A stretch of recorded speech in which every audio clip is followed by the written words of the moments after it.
Bom dia a todos. Senhor Presidente da Arquetel, Senhora Presidente da ANACOM, minha cara Fátima Barros, Senhor Vice-Reitor do ISCTE, caros membros dos Conselhos das Autoridades Reguladoras dos países da CPLP e respectivo staff técnico, minhas senhoras e meus senhores. As comunicações e o setor representa bem a importância que o espaço da CPLP tem para os países que o compõem. As comunicações cresceram em linha com a atividade económica geral entre os países. Entre 2006 e 2010, a atividade económica nos países da CPLP cresceu uma média anual de 13,6%. E em 2011 e 2012 tivemos ainda um crescimento superior de 21,8%, muito motivado também pelas trocas que são possíveis, pelas barreiras que caem, pelo facto de termos um setor das comunicações pujante, cada vez mais pujante em cada um dos países, e com capacidade de se integrar ainda mais, se fóruns como estes produzirem resultados de facto e aprofundarem o debate sobre práticas comuns que o espaço da CPLP pode ter.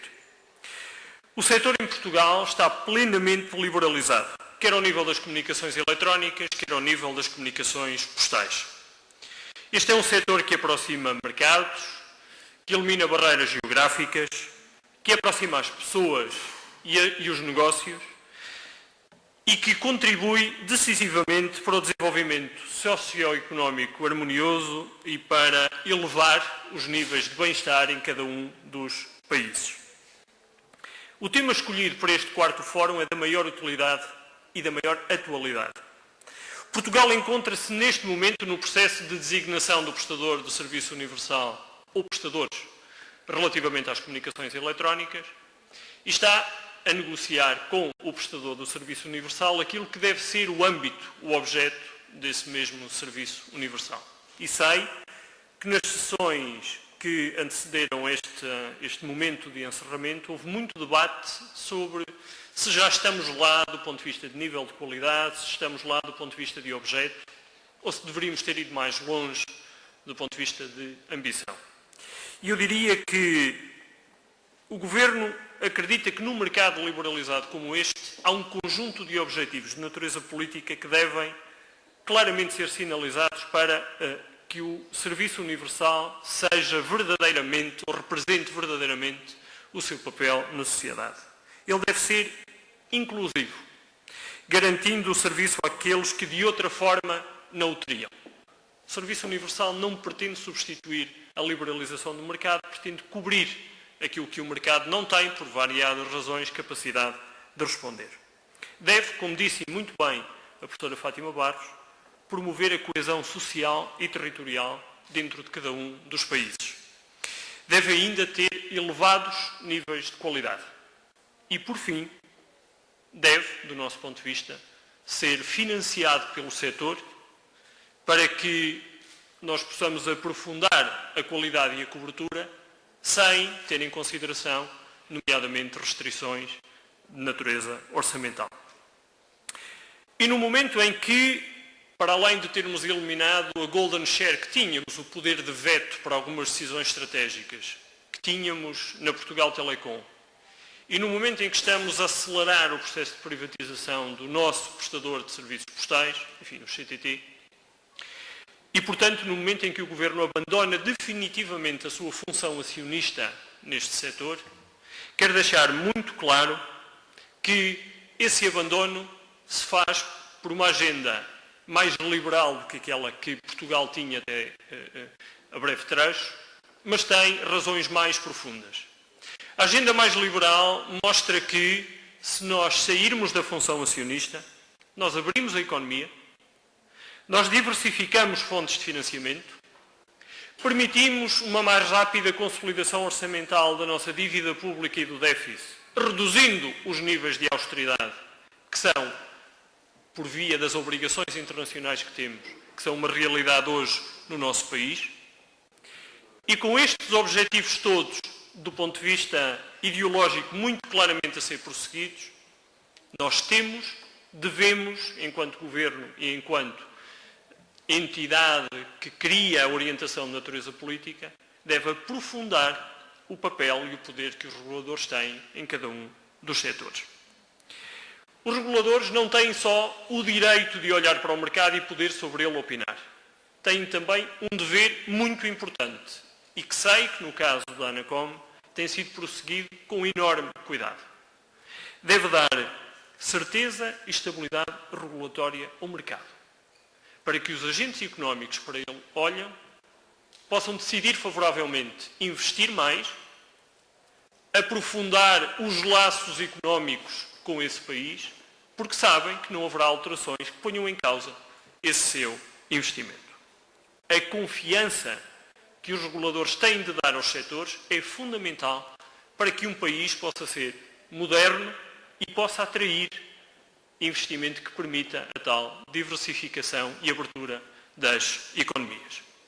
E porque o tema das comunicações e do custo associado ao setor tem estado tanto na ordem do dia, a propósito de afirmações que foram feitas por elementos da Troika relativamente ao mesmo, eu queria, perante as autoridades reguladoras dos diversos países, mas também perante os agentes do setor, deixar muito clara qual é a visão do Governo, que foi, aliás, transmitida no Fórum certo. Nós não achamos que haja um problema de concorrência no setor, nós não achamos que haja um problema de margens excessivas ou de rendas excessivas, como agora se costuma dizer, no setor das comunicações, e nós consideramos que há métricas muito facilmente comparáveis com outros países que demonstram isso. As margens EBITDA dos nossos operadores por comparação com os operadores líderes de mercados europeus. A receita média por utilizador, o ARPU, não é, bem pelo contrário, não é superior em Portugal relativamente aos outros. A taxa de penetração de serviços de comunicações é também maior em Portugal.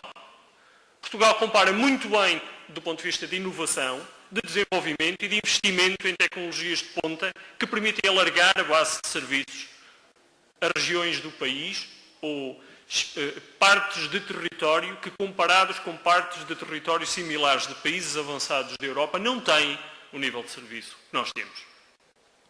As redes de nova geração, com a banda larga, fixa e móvel. Temos uma cobertura que não tem par a nível europeu. Investimos muito em infraestrutura nos últimos anos.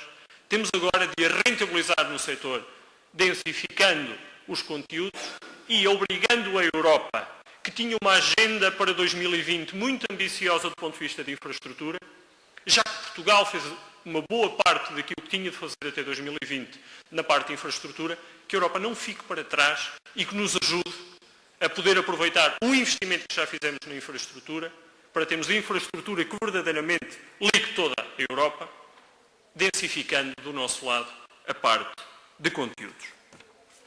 Felicito-vos pela realização deste fórum com este tema.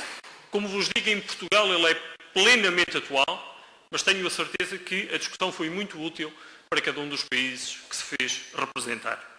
Este fórum, para além do tema central, foi também, certamente, uma oportunidade para partilharmos experiências, não só de regulação, mas também de desenvolvimento económico dos países e dos setores por vós regulados e a importância que o setor das comunicações tem como alavanca de crescimento nesses países.